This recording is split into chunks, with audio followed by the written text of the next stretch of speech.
So the 2025 NHL trade deadline has come and gone, and for the Kraken, or at least Kraken fans anyway, it was a particularly painful one.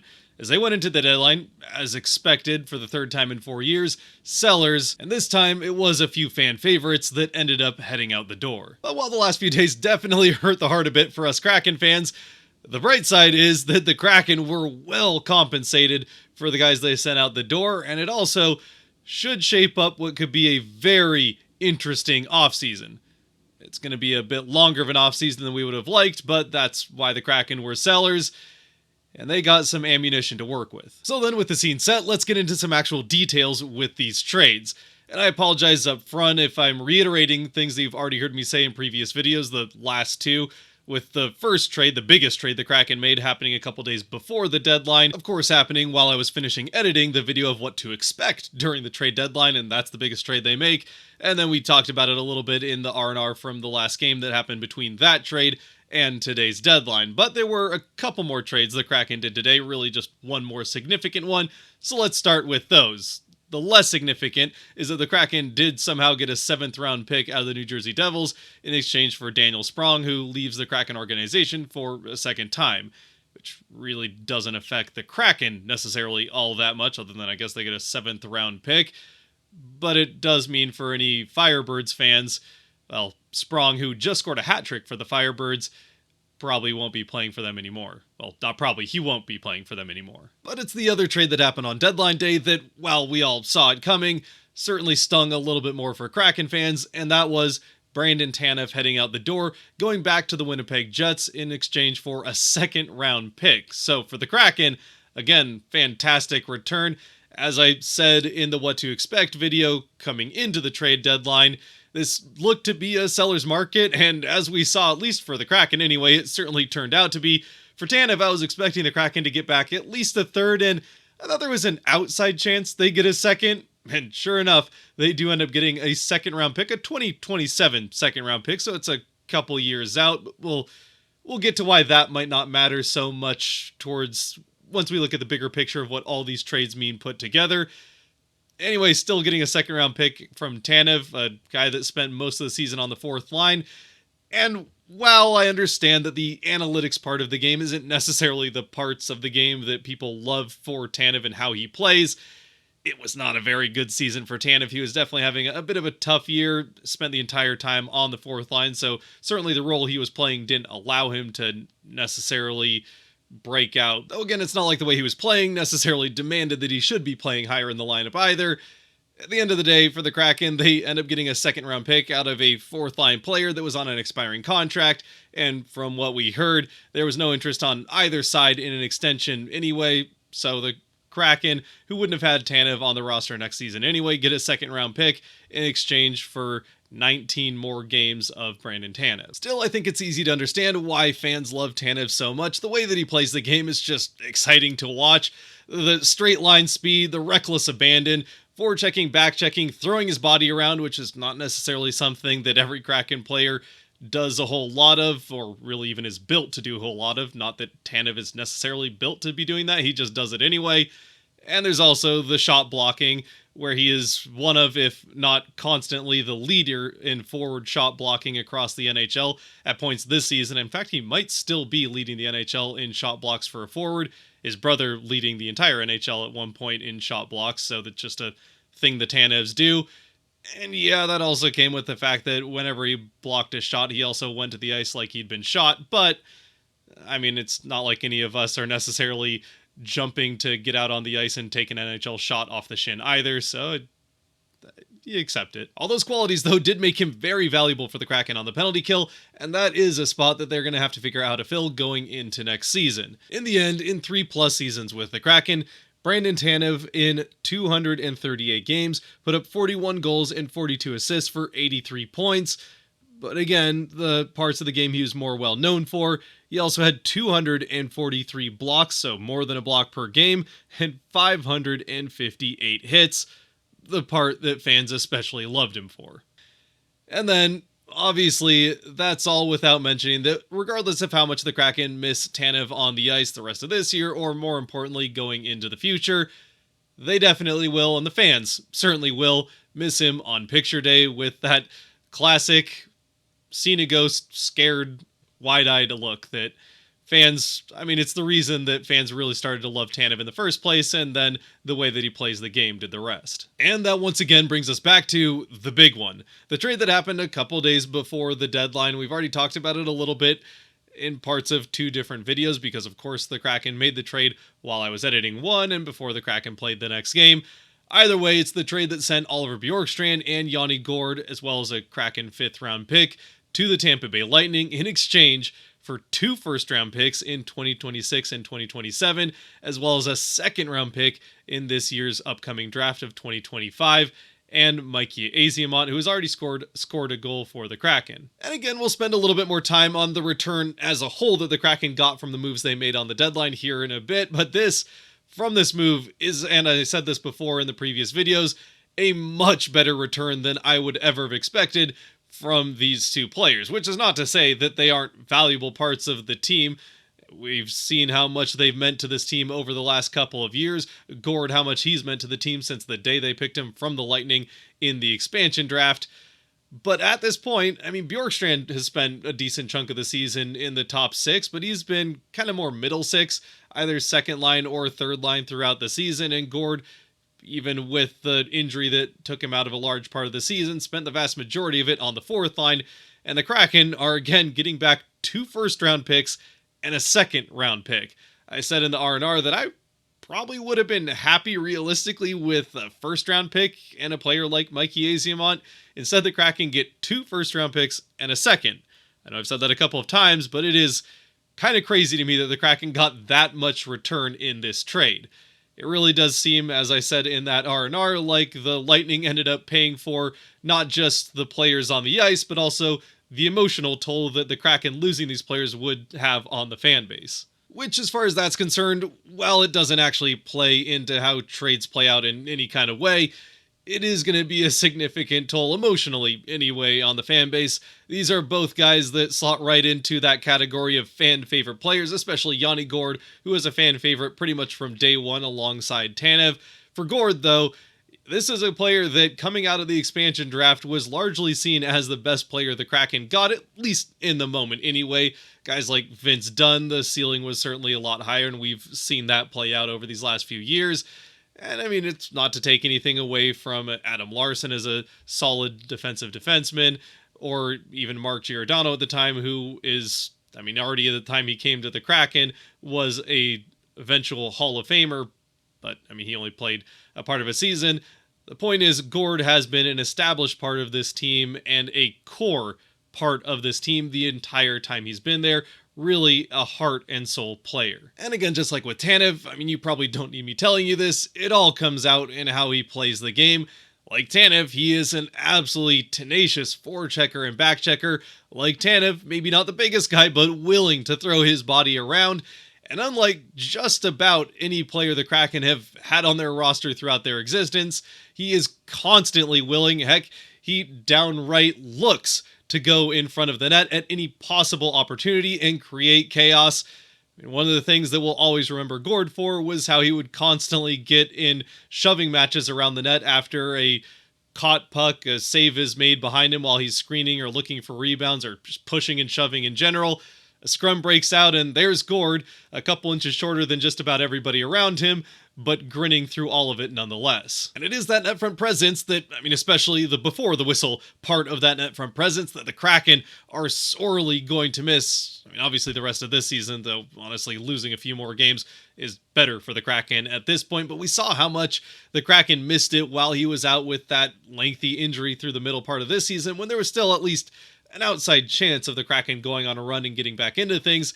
And it's a part of the game that the Kraken without Gourde do not have a whole lot of and are gonna need to figure out how to fill that void in the offseason if they want to be successful and start scoring more than they have this season going into next. And there's also the leadership end of things, where Gourde was an established part of the leadership group of this team. He wore an A on his jersey for a reason, and was constantly one of, if not the hardest working player on the team. Something that, if we're being honest, there's been points over the course of the season, especially while Gourde was missing, that it was kind of hard to tell where the drive was coming from on this team. Some of the inconsistency that we've seen with this team over the course of the season could be looked at as just a lack of discipline or a lack of motivation, drive, compete level, game in and game out. The Kraken would win a couple games, play well through a few, get maybe a little bit lackadaisical, lazy, not quite competing to the same level, and then get taken advantage of for 3 or 4 in a row, regardless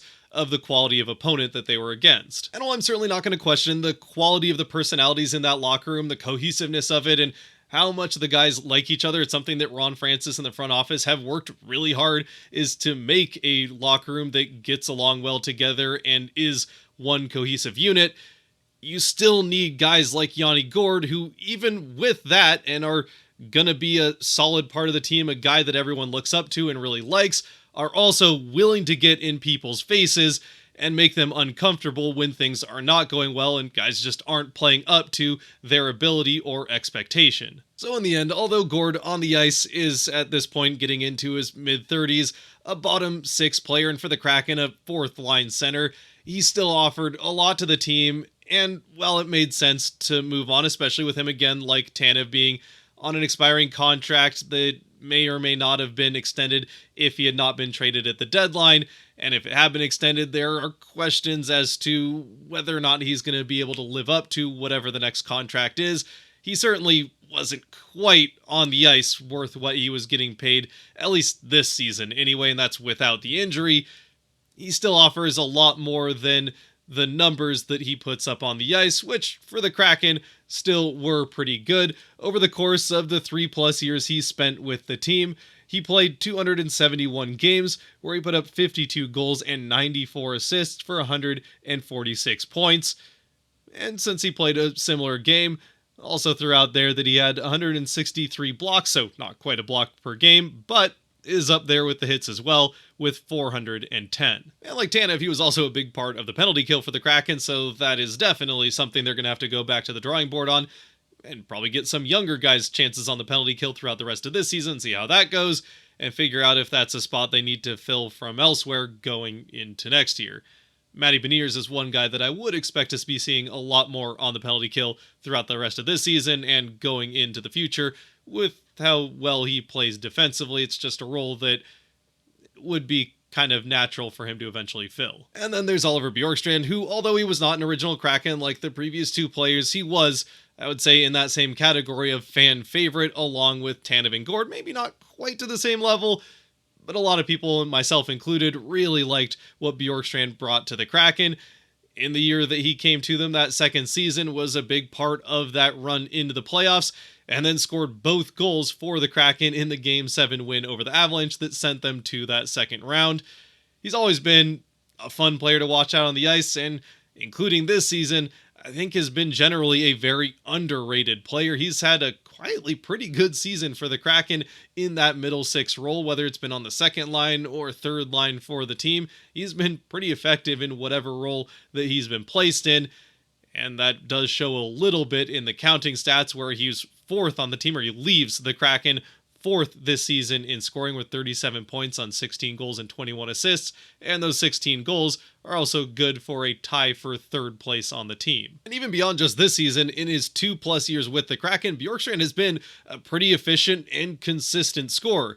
In his 224 games with the Kraken, putting up 56 goals and 85 assists for 141 points. Those 141 points, by the way, putting him 5th most in Kraken history, just 5 behind Yanni Gourde, who had the full extra year with the team, and the 56 goals, putting him in a tie with Matty Beniers for 4th all-time with the Kraken. Which sure maybe says just as much about how little, or at least how spread out, the Kraken scoring has been over the first few seasons of their existence.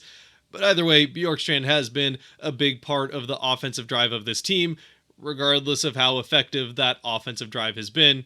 He's always there as a big chunk of it. So losing him is something the Kraken are going to have to figure out how to fill. And as far as how the Kraken go about filling that hole that Bjorkstrand, as well as Tanev and Gourde, leave behind, well, that brings us to this haul that the Kraken got back for those players. Now, first off, I suppose we should introduce the newest Kraken in Mikey Eyssimont, who, as we know, came over in that trade with Gourde and Bjorkstrand with the Tampa Bay Lightning. Eyssimont, the lone NHLer, coming back, and he's largely just going to be a role player for the Kraken. I don't expect him to play with the team past this season. He is on an expiring deal, but all the same, he is still a 6 foot, just under 200-pound forward, listed as a center on Hockey Reference, but he's going to play a lot more on the wing. He doesn't really take a ton of faceoffs, and he's not particularly good at them when he does, so yeah, a fourth-line winger for the Kraken. All the same, he's a former 5th-round pick from the LA Kings, and over the course of his career has played now with 4 different teams, having played 194 games across 4 NHL seasons, in which he's put up 22 goals and 29 assists for 51 points, so not much of a point scorer. He certainly is much more of a defensively responsible player, and that makes sense for a guy that has spent his entire career in a bottom 6 to 4th line role. Still, it's a guy that spent some time in the NHL that can help solidify a line of Kraken players that, throughout the rest of this season, is likely going to feature some newer guys, and we saw that already with the debut of Jacob Melanson on that 4th line in the last game, the first game since that trade. Well, there's a quick look at Eyssimont, but again, and I don't mean to be callous, we'll love him while he's here, but he's not likely to be with the Kraken for any longer than the 19-20 games that he'll play after that trade was made, till the end of this season, and then he'll go off into free agency to play somewhere else, much more likely than not, because with the rest of what the Kraken got back, those 2 first-round picks and 2 second-round picks, well, I wouldn't necessarily expect that the Kraken actually end up using very many of those picks. In fact, the majority of them, I don't think that they've reached their final destination by the time those drafts do eventually come around. For one thing, the first-round picks that the Kraken got in that trade with Gourde, Bjorkstrand with the Tampa Bay Lightning, those are 2026 and 2027 first-round picks, and I saw some people, and understandably so, seeing that those are a couple years down the road. They're first-round picks for actual NHL players that are good and effective right now, and wondering if the Kraken are just going all out into some kind of rebuild, and we're going to have to wait another 5 years before this team is really competitive. But I'll say it again, while that is definitely an understandable first reaction, this ultimately is just ammunition for Ron Francis, or I suppose whoever the GM of the Kraken is this offseason, to use in trades in this offseason to go out and fill the gaps the Kraken need and make this team better going into next season than they were going into this one. Which, if it does turn out to be Ron Francis, I mean, we've seen his track record with the team. He's very good at drafting and pretty dang good at making trades. It's just the free agent signings that have not necessarily gone particularly well for him. So if he has a ton of ammunition to make trades to fill those gaps, well, that could go a lot better for the Kraken than just giving him a pen and telling him to sign whatever guys are floating around out there. I mean, for one thing, you can just look at what the Kraken got out of Oliver Bjorkstrand. They got those 2+ seasons of some pretty good hockey from him after making the trade to get him from the Columbus Blue Jackets, where they got Bjorkstrand for a 3rd and a 4th round pick. And then if you just kind of split that trade right down the middle, they end up trading Bjorkstrand away for a 1st and a 2nd.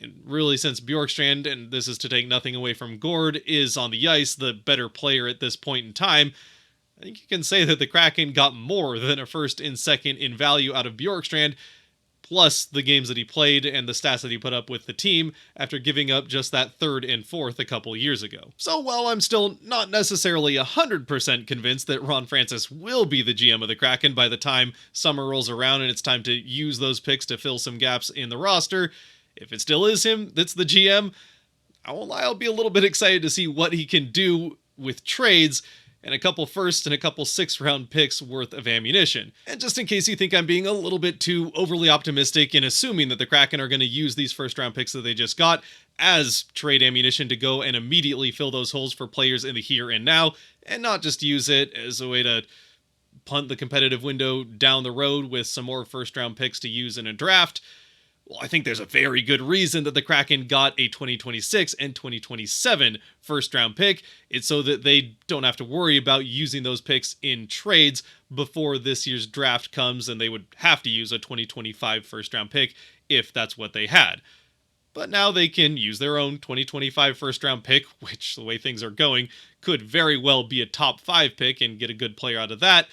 And then we can go and trade those Lightning picks that are probably still going to be late first round picks. I mean, the 2027 one, who really knows? This is a team that is very much trying to win right now, and the future be damned, kind of. But even if they don't turn out to be late first round picks in the next couple years when that time comes, they can't be high round picks. Both of them are top 10 protected, and there's a whole complicated couple paragraphs worth of trade details as to exactly what that means, but both of the picks have the same deal with them. So let's just use the 2026 one as an example, and again, it'll be the same for the 2027 one. Let's say that the Kraken don't trade the pick, the Lightning completely fall apart next year, and they end up drafting in the top 10 when that pick comes around. Then the Kraken won't end up getting that pick. It'll get pushed to 2027, and the Kraken will end up getting a third-round pick in return, and the Lightning will keep their top 10 pick. But when it comes around again, so when it comes around in 2027, then it cannot get pushed back again. If the Lightning are still terrible, and let's say they end up first overall the second time round, that pick must be used that year. And then it also, if it were to get pushed, it pushes the 2027 pick down one, and if they're still bad then that one can get pushed down. It's a whole convoluted mess, but the point is, they're not just necessarily a straight up wherever the Lightning finish, the Kraken will get those picks. They are a little bit protected just in case the Lightning do fall apart. Anyway, all that to say, I don't think it's necessarily something you're going to have to commit to memory, since, again, I do not expect the Kraken to actually be using those picks. I think at least the 2026 pick will be gone this offseason in a trade to bring someone to Seattle. And if not the offseason, then maybe at some point during next season, whether that's the trade deadline or maybe in December. We saw a first round pick or two change hands in the middle of the season already, so it could happen again next year with the Kraken. And then you've got a couple 6-round picks that the Kraken picked up. The second round pick that came from that trade with the Lightning is a 2025 second round pick. It's the Toronto Maple Leafs 2025 second rounder. So that one could end up being one that the Kraken actually end up using, and Ron Francis has a pretty good track record drafting in specifically the second round. I mean, in general, he's drafted pretty well, but the second round especially, he's found some gems there, so I don't necessarily hate the Kraken having one extra second rounder. And then the one they got for Tanev is a 2027 pick, so that falls back into that category of a pick the Kraken could look to use as ammunition for trades coming up here in the near future. As for what trades might be out there for the Kraken to make, what players they could pick up, that is near impossible to speculate on at this point in time. We'll just have to wait until we get a little bit closer to the offseason free agency and see what's going on. Sometimes those picks can get used just before free agency. A team can trade for a player that's going to be a free agent and then have a chance to sign them before they hit free agency, or maybe it's a guy with some term. It also helps for the Kraken that with Oliver Bjorkstrand going off the books, that is $5.4 million of contract that the Kraken don't have on their books for next season. So they've got quite a bit of space now that they can use to bring in potentially a big contract that already has some term, or to go out and get a guy and sign him to some term with a pretty big number attached if they do go and get some top 6 first line type of talent. Beyond that, though, the last thing that I think is worth mentioning here is what players did not go out the door that we maybe heard some rumors about as we approach the trade deadline. And one in particular that I'm very happy to see still on the roster is Jared McCann. Again, the last couple of years of that deal really favor the Kraken. That is a fantastic contract that Ron Francis signed to keep McCann on the team. I mean, certainly the way that he'd been producing coming into this season and for the first half of the season. Now things, as we know, have slowed down a little bit, but this is still a very talented player that the Kraken have for a pretty reasonable price for another couple of years. And especially with the team at least claiming that they want to be contenders starting next season, or at least getting into the playoffs starting next season. Trading McCann, I just didn't really make a lot of sense to me. I mean, maybe you could make the same argument about Bjorkstrand. Again, you got a lot of value out of that Bjorkstrand trade, and who knows how much of it was Bjorkstrand, how much of it was Gourde. You got quite a bit in return there, and one of my worries with trading McCann right now is that you would be selling him at his absolute lowest value in the time he's been with the Kraken, aside from maybe the day they got him in the expansion draft, because nobody knew how much of a scoring outbreak he was going to have once he got to the Kraken and had that constant top 6 first line for a lot of it role with the team, and that is also part of it. McCann is a constant top 6 to top 3 player for the team, while Bjorkstrand was somewhere more in the middle 6, and obviously, like we pointed out, was still scoring plenty from that middle 6 spot. But McCann leads the team in just about every scoring category that Vince Dunn doesn't lead, which is just a couple. So McCann has been a career leader for the Kraken in just about every offensive metric. He's great on the penalty kill, very good on the power play. He just fits a lot more places than Bjorkstrand necessarily does, and I mean, I'd still be very happy. In fact, I kind of wish the Kraken still had Bjorkstrand, but McCann would have hurt a lot more, I think, for the Kraken to lose. And yeah, with a couple more years left on that deal, it's one that I'm glad is still a part of the Kraken roster. Then you've got a couple other players. We heard some rumblings about Andrei Burakovsky, and it would have been kind of nice to get that contract off the books. There, I'm not necessarily sure how much interest there was in Burakovsky and how much of that was just noise. And I wouldn't have expected a lot of return. I mean, the best I think you could have really expected was just send him out the door and you don't have to retain beyond this season. The one guy, though, that I am a little bit surprised, not super surprised, but a little surprised, didn't end up getting traded is Jamie Oleksiak. There were some rumblings here and there about teams being interested. He's a big, somewhat physical defenseman, and defensemen tend to draw a little bit more of a premium, even if they aren't right shot defensemen, draw a little bit more attention at the trade deadline. Teams always need to shore up the defensive end as they go into the playoffs, where the defensive end is a little bit more important than it is over the course of a regular season, especially for teams that have elite top end scoring talent, like let's say a Toronto Maple Leafs or Edmonton Oilers, for example. Still, Oleksiak is with the team, and that means we have a pretty solid D core going into next season that is not likely to change a whole heck of a lot. At least 3 of the top 4 are already locked in, and if you have Oleksiak up there, that's your top 4 and maybe even your top 5 defensemen already set to go for next year. And actually, one other thing, sorry, I promise this is the last thing that I'm going to talk about here with this trade deadline, but I do think it's worth mentioning. I just almost forgot until I was about to close this video out. But there is a part of this trade deadline that might be easy to miss that I think is valuable, especially if Ron Francis is going to stick around as GM. And that is that, once again, even while still getting great return in each of the 2 big trades that he made, Ron Francis seemingly did a good job of getting these guys to destinations that they wanted to go to. I mean, you'd have to think, especially with Tanev and Gourde both returning to the teams that they came into the NHL with. Gourde has only ever played for the Lightning and Kraken. He goes back to Tampa Bay where he won 2 cups. And Tanev got his start in Winnipeg before he went to Pittsburgh, where the Kraken ultimately got him in the expansion draft from. So you'd have to think that Francis somehow not only managed to do right by both of those players, and Bjorkstrand gets to go to a team that's going to go to the playoffs and has a chance to compete for a cup, so I don't think he's complaining any. They managed to get these guys to destinations that they wanted to go to and still got return that I don't think many people expected from them. So it's not only a win in the return they get, but also a win in just the way that players are treated. So while sure, maybe it's a smaller part of the bigger picture of this whole trade deadline and what the Kraken did during it, I don't think it's insignificant, especially if Ron Francis does stay as GM, that he is continuing to build this reputation that if you come to Seattle, you're at least going to get treated right. I mean, it's not like Vegas. It's maybe in some ways the opposite of Vegas. You're not necessarily guaranteed that the team is going to be competitive, unfortunately. The Kraken definitely want to get there, and they're going to sell players on the fact that they are close to being in that competitive window, if not in it immediately starting next season. They thought they were there going into this season. But regardless of the competitiveness of the team, unlike with Vegas, you know that you're going to get treated right.